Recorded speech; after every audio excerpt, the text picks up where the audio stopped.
तपाईहरु सबैजनालाई स्वागत छ आजको यस भिडियोमा।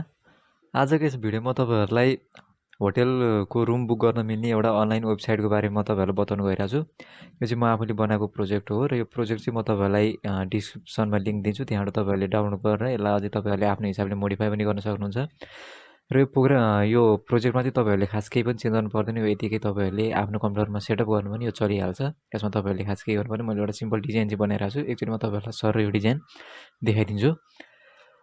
यो चाहिँ मैले होम पेजलाई चाहिँ खासै त्यस्तो डिजाइन गरे हैन हैन, मैले सिम्पल कम समयमा हुने हिसाबले गरेको छु। र अब जस्तै कस्टमरले एउटा चेक इन डेट र चेक आउट डेट सिलेक्ट गरे चेक गरिसकेपछि चाहिँ हाम्रो रुम कतिवटा एभेलेबल छ, जुन जुन रुम एभेलेबल छ त्यो सबै रुम यहाँ देखाइरहेछ। यहाँ हाम्रो यो सफ्टवेयरले देखाउँदाखेरि चाहिँ सुरुमा यो रुमहरु चाहिँ देखाउँदैन कि रुमको क्याटेगोरी देखाउँछ र त्यो क्याटेगोरी भित्र कतिवटा रुम खाली छ। यहाँनेर एभेलेबल रुम 1 भन्ने देखाइरहेछ, यहाँनेर 2 भन्ने देखाइरहेछ, यहाँ पनि 2 भन्ने देखाइरहेछ। जतिवटा रुम एभेलेबल हुन्छ त्यो रुमहरु देखाउँछ र यहाँनेर रुमको यदि इमेज छ भने इमेज आउँछ, छैन भने यहाँनेर इमेज नट एभेलेबल भनेर देखाइरहेछ। र यो रुममा कुन कुन फिचर्सहरु छ, यसको प्राइसहरु कति छ, सबै यहाँनेर बाहिर देखाएको छ हैन। रुम म बुक गर्न चाहन्छु। जस्तै कि एउटा रुम छ, यहाँ एउटा मात्र बेड छ, अर्को रुममा 3टा बेड छ भने ल यहाँनेर आफ्नो इन्फर्मेसनहरु फिल गर्नुपर्ने हुन्छ र यहाँनेर तल हेर्न सक्नुहुन्छ रुमको केही सर्टकटमा यहाँ केही फिचर्सहरु, प्राइसहरु कति छ, बेड संख्या कति छ, रुम नम्बर कुन हो भनेर यहाँ पनि तल देखाइरहेछ। र मैले यसलाई बुक गरे। यो रुम मेरो के भयो, सक्सेसफुली बुक भयो। रुम बुक भइसकेपछि यहाँनेर एउटा कस्टमरलाई मेसेज जस्तो डिस्प्ले हुन्छ, अर्डर डिटेल्स भनेर। र मैले यसलाई एडमिन प्यानलमा हेर्दाखेरि यहाँनेर अर्डर लिस्टमा हेर्यो भने भर्खर मैले जुन अर्डर गरेको थिएँ त्यो रुम यहाँनेर सो भइरहेछ। टाइम डेट अहिलेको जुन छ त्यही नै छ। र यहाँ कस्टमरको डिटेल्स यदि मैले हेर्न चाहे भने यहाँ कस्टमरको डिटेल्स हेर्न सक्छु। र अब यो रुमलाई मैले कन्फर्म गर्दाखेरि यहाँनेर अब check in date check out date यहाँबाट नै हामीले सच्याइदिन सकिन्छ। जस्तै कस्टमरले यदि मिस्टेक गरेछ भने यहाँ हामीले सच्याइदिन सकिन्छ, सच्याउन पनि सक्छौँ। यहाँनेर 3 डेजको लागि भयो र यहाँ प्राइस कति छ त्यो देखाइरहेछ र हाम्रो स्ट्याटसमा पेन्डिङ भनेर देखाइरहेछ। र मैले यसलाई कन्फर्म गरिदिएँ। यो रुम अब हाम्रो सक्सेसफुली बुक भइसक्यो। अब यो रुम मैले अहिले जुन बुक गरेँ, अब यो रुममा एकचोटि हेर्छु यहाँनेर अब कतिवटा एभेलेबल देखाउँछ। यो रुम अहिले भर्खर मैले बुक गरेँ र यहाँ एडमिनले पनि कन्फर्म गरिदिइसक्यो, त्यही भएर यो रुम के देखाइरहेछ, बुक भन्ने देखाइरहेछ। यो सिंगल रुमको क्याटेगोरी हो है। अब यहाँनेर एकचोटि हामी चेक गर्छौँ, यो डेटमा सिंगल रुम यहाँनेर एभेलेबल रुम 1 मात्र 1 भनेर आइरहेछ। छन् चाहिँ यसमा 2टा रुम छ तर 1 मात्र आइरहेछ। अब यस्तै यहाँनेर अब नयाँ फिचर्सहरु, रुमको जुन फिचर्स हुन्छ त्यो एड गर्नु पर्यो भने यहाँबाट हामी एड गर्न सक्छौँ। अनि त्यसपछिबाट रुमको क्याटेगोरीहरु एड गर्नु पर्यो भने यहाँबाट हामी एड गर्न सक्छौँ। क्याटेगोरीको फिचर्सहरु यदि चेन्ज गर्न मन लाग्यो भने यहाँबाट हामी चेन्ज गर्न सक्छौँ। अनि इमेजहरु यदि रुममा इमेजहरु एड गर्नु पर्यो भने हामी यहाँबाट एड गर्न सक्छौँ। र रुमहरु एडिट गर्नु पर्यो भने यहाँबाट हामी कतिवटा बेड छ के छ हामी यहाँबाट चेन्ज गर्न सक्छौँ।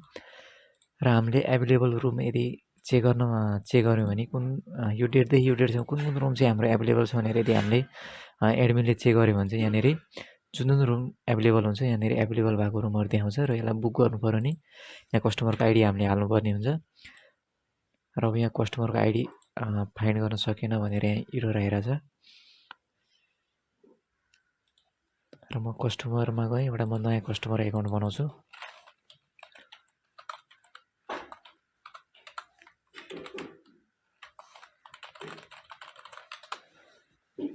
ल मैले एउटा कस्टमरको एकाउन्ट बनाइदिएँ जसको आइडी चाहिँ 66 छ हैन।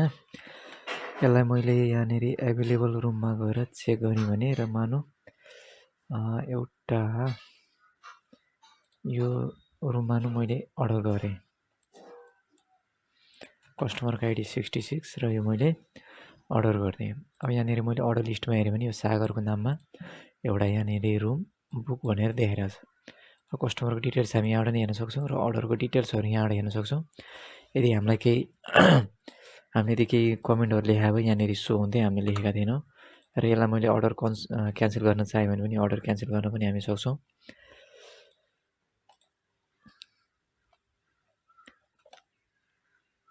अनि हाम्रो जुन अनभेरिफाइड अर्डर हुन्छ, जुन हामीले भेरिफाई गरे हुँदैन त्यो यहाँ आएर बस्छ र जुन अर्डर हामीले क्यान्सल गरे हुन्छ त्यो अर्डरहरू यहाँ आएर बस्छ। यो क्यान्सल अर्डर यदि हामीले एडमिनको इन्फर्मेसनहरू पनि चेन्ज गर्न चाह्यो भने यहाँबाट हामी सजिलैसँग चेन्ज गर्न सक्छौँ। यो त अब सफ्टवेयरको बारेमा मैले सर्टकटमा तपाईँहरूलाई के फिचर्सहरू थियो यो सफ्टवेयरको मैले सबै तपाईँहरूलाई बताइदिएँ। र अब यो सफ्टवेयर तपाईँको कम्प्युटरमा चाहिँ इन्स्टल गर्दाखेरि तपाईँले केही ध्यान दिनुपर्ने कुराहरू हुन्छ। र सुरुमा तपाईँले के गर्नु भन्दाखेरि यहाँनिर यो ज्याम्पलाई स्टार्ट गर्नु होइन। ज्याम्पलाई स्टार्ट गरिसकेपछि यहाँनिर तपाईँले एउटा डेटाबेसको यहाँ जुन लिस्ट आउँछ त्यहाँनिर तपाईँले एउटा डेटाबेस बनाउनु पर्ने हुन्छ। डेटाबेसको नाम चाहिँ यो राख्नु होला, my new hotel database version 3 भनेर यही सेम टु सेम यही नाम राखिदिनु होला। र यसलाई क्रिएट गरिसकेपछि यहाँनिर एउटा इम्पोर्ट भन्ने अप्सन, यो डेटाबेसलाई खोल्नु, त्यसपछि यहाँ इम्पोर्ट भन्ने अप्सन आउँछ र म तपाईँहरूलाई लिङ्कमा फाइल पठाइदिन्छु, डेटाबेस फाइल। त्यसलाई तपाईँहरूले यहाँबाट इम्पोर्ट गर्न सक्नुहुन्छ। यसलाई यहाँनिर सेलेक्ट गरेर अनि यहाँनिर गो गरिदिनु भने तपाईँकोमा इम्पोर्ट हुन्छ। मेरोमा अलरेडी यहाँ मैले इम्पोर्ट गरिसकेको छु, त्यही भएर यहाँ एरर आउँछ मैले फेरि इम्पोर्ट गर्दाखेरि यहाँनिर। र त्यसपछि तपाईँहरूले अर्को ध्यान दिनुपर्ने कुरा भनेको चाहिँ तपाईँको जुन ज्याम्पको भर्सन हुन्छ त्यो चाहिँ यो जुन पिएचपीको जुन भर्सन हुन्छ त्यो कमसेकम 8 हुनु पऱ्यो।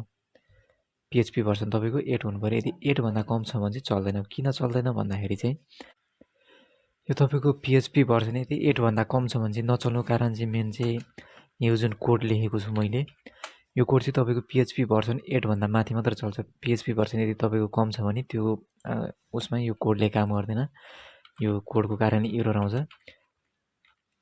यस्तो फेरि धेरै ठाउँमा युज गरिरहेको छु मैले यो फङ्सन, फेरि पिएचपीको यो फिचर्स। त्यही भएर तपाईँको मिनिमम पिएचपी भर्सन 8 राख्नु होला।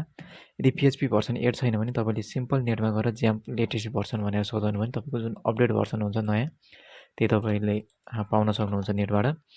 यदि तपाईँको सर्भरमा यसलाई सिधै होस्ट गर्नुहुन्छ भने यहाँनिर तपाईँले डेटाबेस अनि आफ्नो सर्भरको नामहरू चेन्ज गर्नुपर्ने हुन्छ। र तपाईँको यदि कम्प्युटरमै लोकल सर्भरबाटै चलाउने हो भने चाहिँ यहाँ तपाईँको लोकल सर्भर लोकल होस्ट छ कि छैन त्यो चेक गर्नु होला। पासवर्डहरू केही छ भने यहाँ पासवर्ड हालिदिनु। र यस्तै तपाईँले यहाँ फेरि एडमिनको पिएचपीको एडमिनको यो कनेक्सनमा पनि तपाईँले यहाँनिर आफ्नो सर्भरको नाम के छ त्यो यहाँ तपाईँले मिलाउनु होला। यति गरिसकेपछि तपाईँको कम्प्युटरमा यो सफ्टवेयर आरामले चल्छ, कुनै प्रब्लम हुँदैन। यदि केही समस्या आउँछ भने चाहिँ तपाईँले सिम्पल कमेन्ट गरेर मलाई भन्न सक्नुहुन्छ, मेरोमा यो चलिरहेन, केही प्रब्लम भयो भनेर तपाईँले यदि कमेन्ट गर्नुभयो भने म तपाईँहरू त्यो पनि हेरिदिन्छु के हो समस्या होइन। र भिडियो तपाईँहरूलाई कस्तो लाग्यो, यदि राम्रो लाग्यो लाइक गरिदिनु होला, सेयर गरिदिनु होला र च्यानललाई सब्सक्राइब पनि गरिदिनु होला। र प्रोजेक्टको जति पनि सोर्स कोड छ तपाईँलाई म लिङ्कमा दिनेछु, त्यहाँबाट तपाईँले डाउनलोड गरेर यसलाई अझै तपाईँले आफ्नो हिसाबले मोडिफाई गर्न सक्नुहुन्छ, केही नयाँ कुराहरू सिक्न सक्नुहुन्छ। यो प्रोजेक्टमा जुन कोडहरू लेखाएको छु यसमा धेरै नयाँ कोडहरू मैले लेखेको छु, जुन चाहिँ तपाईँहरूले आजसम्म पनि मलाई लाग्दैन कि तपाईँले युट्युबमा सायद काहीँ हेर्नुभयो होला। त्यस्तो नयाँ नयाँ कोडहरू पनि यसमा युज गरेको छु। र यो प्रोजेक्टलाई एकचोटि डाउनलोड गर्नु, आफ्नो कम्प्युटरमा यसो चलाइ हेर्नु होइन। अनि केही समस्या भयो भने एकचोटि कमेन्ट गर्नु, म त्यो पनि तपाईँहरूको केही समस्या छ भने त्यो पनि म क्लियर गरिदिनेछु। र यस्तै केही नयाँ भिडियोहरू यदि तपाईँहरू हेर्न चाहनुहुन्छ भने कुन टपिकमा हेर्न चाहनुहुन्छ त्यो पनि कमेन्ट गरेर तपाईँहरूले भन्न सक्नुहुन्छ। तपाईँहरू जुन टपिक भन्नुहुन्छ म त्यो टपिकलाई नै कभर गरेर भिडियो बनाउने छु। यदि डेस्कटप एप्लिकेसनसँग रिलेटेड होस् या यस्तै वेबसाइटसँग रिलेटेड होस्, जुनसुकै भयो भने म त्यो टपिकमा एकदम भिडियो बनाइदिने नै छु। आजलाई यति नै, हस् त, धन्यवाद।